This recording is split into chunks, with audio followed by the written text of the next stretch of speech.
大家好，欢迎来到明眼看世界频道，我是李明。今天我要为大家介绍的是一位勇敢追梦、向阳而生的女性刘芳。刘芳，一个户外达人，北京人，2013年移民到加拿大。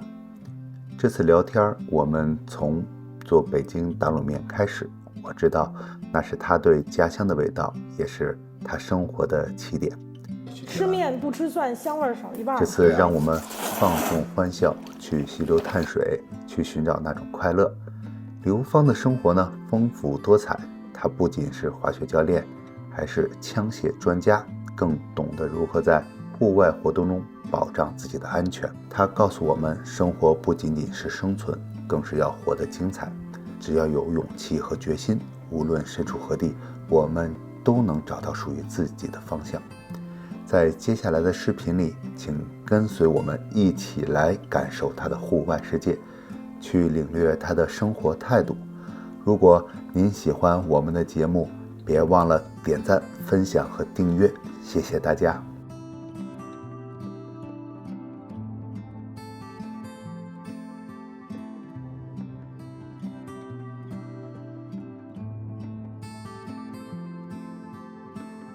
行，咱们今天是做什么呀？咱们今天是做老北京打卤面。今天做老北京打卤面，对，太棒了！会起要焦脆啊！我可以帮你做点什么？不用太快吧，就是你就休闲一点，就给它煸出来。对，有的时候翻下面啊什么的。这个说白了就是说它这里为什么没排骨？你问的特别好。因为老北京其实以前老北京人、老百姓的生活特别的贫苦，所以这个大家其实都是用一些下水啊、下脚料啊那些没人要的东西，比如像大家会先吃排骨，吃完排骨之后那个汤呢舍不得扔，对，所以呢就弄一小块5块肉，就又够全家大吃一顿，就这个意思。行嘞，当然吃排骨永远都是最好的，其实。对，不，但是这个精华都在汤里。所谓的吧，对，但是其实我是搞运动的，我不这么认为，我觉得还是吃排骨最好。但北京人就属于怎么说呢，特别会苦中作乐。对，所以你看北京好多小吃，像卤煮、小长城，这些都是没人要的猪下水。对，这不是很便宜吗？皇上吃的是排骨，吃的是鸡胸，吃这些，我们吃的都是一些下脚料之类的。但是我们也能弄出名小吃来，对不对？说有些时候像咱们生活中就是这样嘛，有些时候呢，我们条件是这样，我们要创造一些条件，没错，是吧？没错，对。这是会。所以我首先承认北京是美食荒漠，这个是绝对承认的。我接受所有外地朋友的批评但是也得说，这也反映了我们一种生活的小态度吧。大家比较乐观。对。我觉得虽然家里穷的只剩排骨汤了，但是也能弄出一桌好饭，就这意思。对。大家好，欢迎来到明眼看世界。今天我们来到户外达人大刘芳家里来做客。欢迎。这个大刘芳可是地地道道的北京大妞。对，没错，出生长大在北京。对，没错。长大。那你什么时候来的加拿大呀？我是2013年的春天来的。咱们边干咱们边聊啊。魁北克技术移民。那你在这边忙活什么呢？我平时做的是大概2块的生意，一个是最大的是关于户外的，因为我来加拿大之前我就想好了，绝对不能委屈自己，再做自己不喜欢的职业。是。所以我呢就是最大的爱好就是户外，从小就喜欢，所以我就决定来这儿之后呢，就是做一些关于户外跟户外有关系的。户外有关系的，因为我上次听你说你这面是又有什么打枪啊，然后呢又有什么 camping 对吗？然后还有什么白水？没错，这个都是你生活当中最热爱的项目吗？对，因为魁北克一年四季比较分明嘛，所以我一年四季做不同的项目。比方我夏天就是夏令营，夏令营是以白水开亚克为主的，因为我是就是北美东岸为数不多的几个玩那个白水开亚克的华人，就特别喜欢。洪水区别是吗？洪水那是 flood， 白水叫 white water， 它就是说激流在碰撞岩石，然后快速移动的时候，不是有那种白色的泡沫、白色的浪花，所以你看到它翻浪花的那个都叫 white water。white water。对，那是不是白水是更加的激烈一些？非常激烈，而且再其次就是说，极端的白水，你就想象一下尼亚加拉大瀑布，那是极端白水，而且有人就是刚才你们看到那个小卡亚克从那上面下去。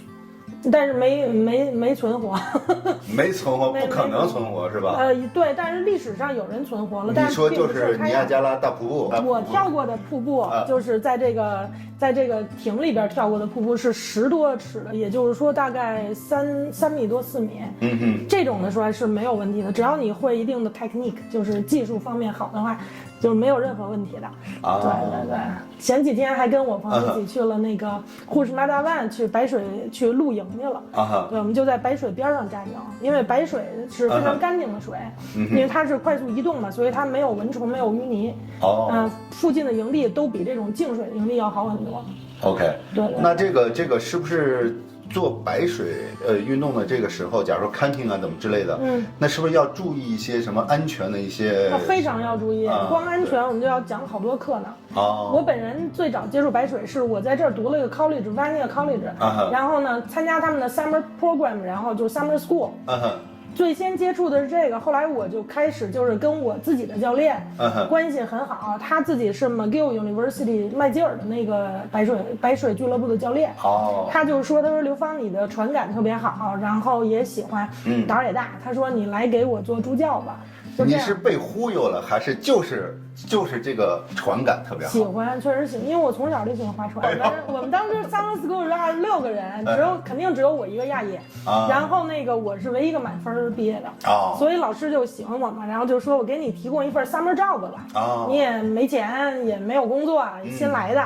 我说行，后来我就在麦吉尔大学的自己的白水夏令营教了4个夏天，就是站在齐腰深的铺里边，因为我们很多 technique 一开始练都是要在游泳池里，然后帮那些小孩来回来去翻船这样，对，就这么坚持了4年，然后我就想，我说我要是与其教那些老外孩子，我还不如给中国人推广一下这个运动，因为大部分人都没听说过，对，都觉得划船就是去一个 national park 租一个 canoe 或者一个普通的开亚克划走就行了，对，但其实并不是这样的，白水好玩，白水好玩是吧？像我昨天刚结束那个夏令营，然后那些小孩都说，哇，一进白水再也不想去净水了。我说我特别理解，能给你带来什么样体验？就肾上腺素嘛，它特别像滑雪，快感，就是那种下去那种感觉，有点像过山车的那种。过山车就是，你知道那个我写的白水文章第一段我就说了，比方来 Home 的或者迪士尼乐园有一个激流勇进项目，你知道吧？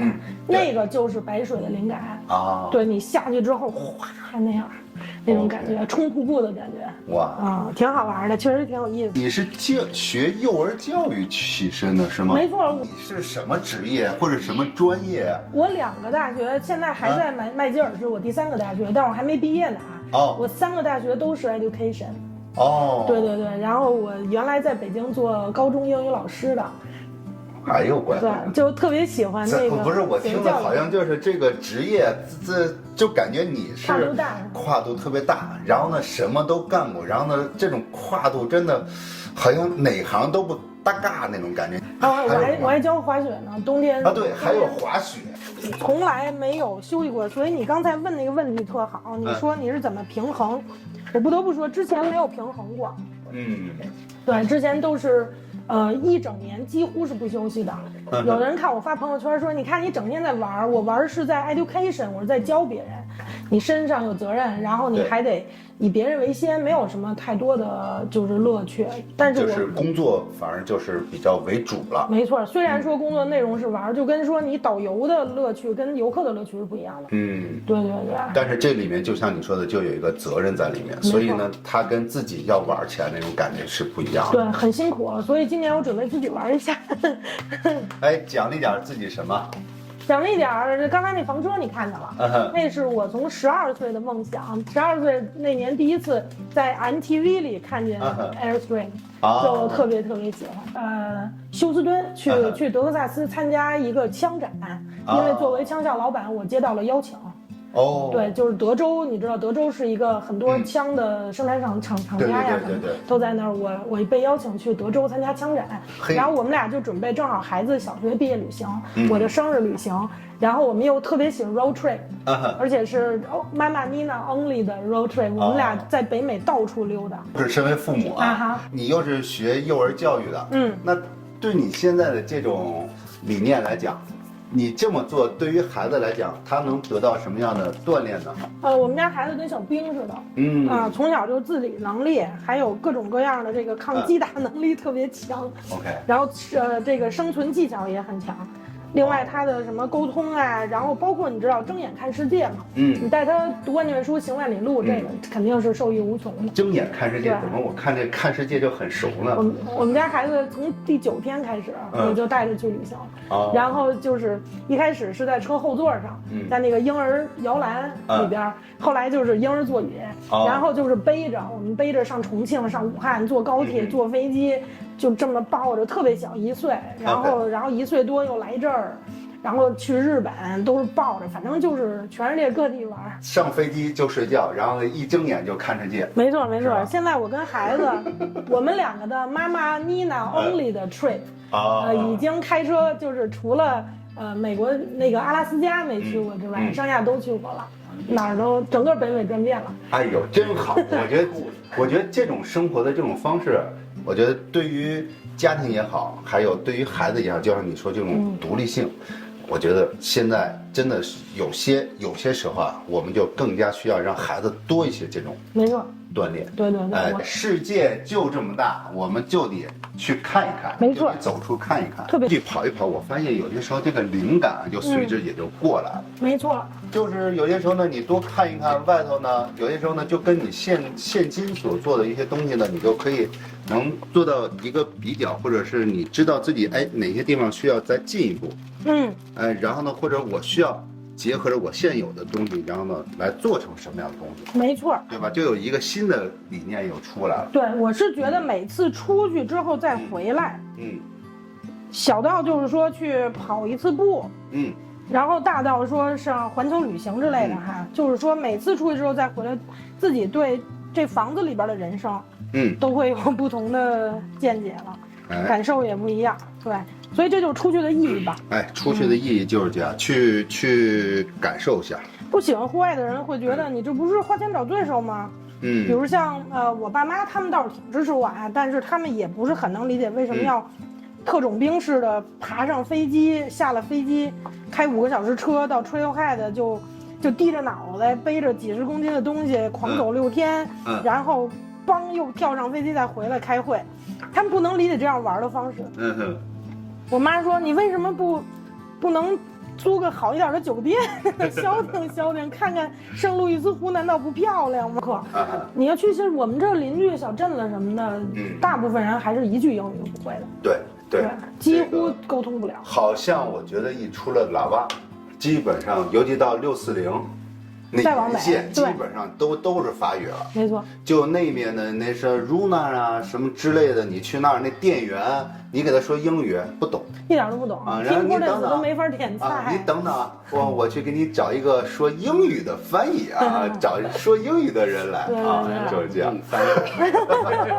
所以反正我在这边也有好多户外的朋友嘛，已经很多年的朋友，特别是白水，因为咱们魁省的白水明珠是在 Hivier Rouge， 在那个蒙汤布朗附近和北边区域的有一条河叫红河，漂流的地方是吧？漂流地儿，那个红河是各种白水资源非常丰富。红河是蒙汤布朗的那个红河。蒙汤布朗那条红河几百公里长。对，几百公里。对，一直延续。4个小时漂流。咱说那个就是很轻松的那个 rafting， 对 ，whitewater rafting， 那个也不轻松，它有的，比如像那个就是 R4、R5的也有，就是那种特别激烈的，就看您自己就是付费选哪段。R4、R5是那个 level 吗？level 对，这白水一共有6个 class。对 ，class 6就是那种我跳的那种大瀑布了，10英尺以上3米多的大瀑布。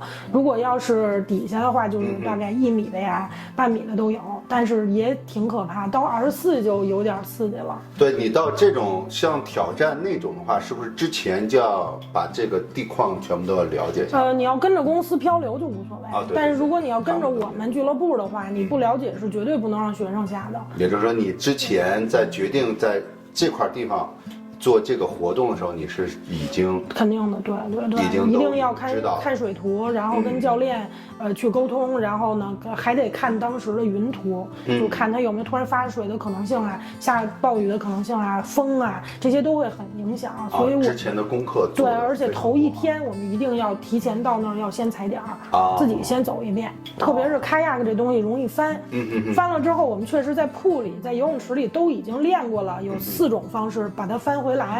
但是你在平静的铺里，跟你在 battlefield 在白水里还是完全不一样的啊。对，所以学生一般第一次下白水都会翻过去之后，大部分人翻不过来。好像是先练翻。先练翻，对吧？对，先练安全，对，安全控船，然后控完船之后中间吧练翻，练完翻之后就可以离开游泳池了。对，好像我看过那个白水那个视频，就那个人是不是进到那个船的那个里面，他好像他是有一个把身体就包住了吧？没错，它是一个 skirt， 对，就是一个裙子。对，他就给把这个包住了。没错，得把那船里头不进水。没错，得把船的那口得完全封住。所以 skirt 是特别紧的。对，一会儿你们可以看看，就是你穿的时候，你得把后边弄好以后，在前面拼命的拉，然后动。把它弄上，对，然后你翻过来之后，你再翻回来，它里边空气的空舱才能翻回来。一旦进水之后，它就船就沉了，你就沉了，对，你就没法翻了。对，我有一次，那我就是我玩的就不是属于白水，我就是也是一个单人的一个船，也是人坐在那里边一个很小的、比较长一点的那个船，也是开亚克是吗？对，开亚克，然后翻了，我就直接直接就在下面了，好多人就过来帮忙。哎呦天哪！然后就给我抽上了。你人掉出来了吗？对，所以我就想着就赶紧我从里边就爬出来。对，我们管那个叫 wet exit，就是你浑身湿了，但是你还能 exit。对，那第一次嘛，所以呢我就没经验就慌了嘛。对，然后我觉得出事儿就是一慌就麻烦。别慌，千万，而且还有就是能不翻。你看不出来，因为全湿了。我想我妈了。对，能不翻的地儿不能翻，因为我们要求翻船之前，首先要用桨去探底下有没有淤泥和尖利的石头，再其次就是一定要戴头盔，头盔是非常重要的。是，你是玩船的也好，还是探险也好，提前的这个培训太重要。没错，很重要，对吧？就是安全须知，你如何去逃生，或者是。遇到这种情况，你如果冷静的去处理，我觉得挺重要的。我上次那种就纯粹就是野玩，那就学校组织的，然后直接去，然后给你个船你就玩，实际上挺危险的。对，实话实说，我之所以弄这个白水营，是因为中国人普遍都不了解，他不了解这项运动也就罢了，主要是大家就是净水，比方说 National Park 随便租一个船，也没有基本的安全意识和训练，很多人甚至就是不带救生衣，甚至是比方天很冷的时候，或者就是水况并不适合这个船，它就会下了之后，你也知道阿冈昆的华人溺水事件呀，发生过很多这类的事儿。对。而且另外我在 Hivea 护士是一个比较危险凶险的河流，它一段一段的是R56的白水。那么在这个时候，有些你知道的就是溺水身亡的人会需要我们白水俱乐部的协助去打捞。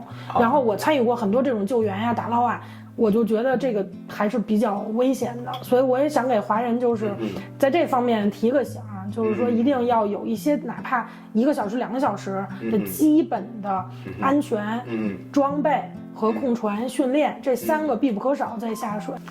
特别是前期我们麦吉尔大学的夏令营，一个池子里有的时候5、6岁小孩能有100多个，你就想。老外把小孩5、6岁的送到夏令营来学习、来入门这个东西，就证明其实它是一个，我觉得跟游泳一样，它这种带船翻呀或者控船的技术算是一个 survival skill，necessary survival skill。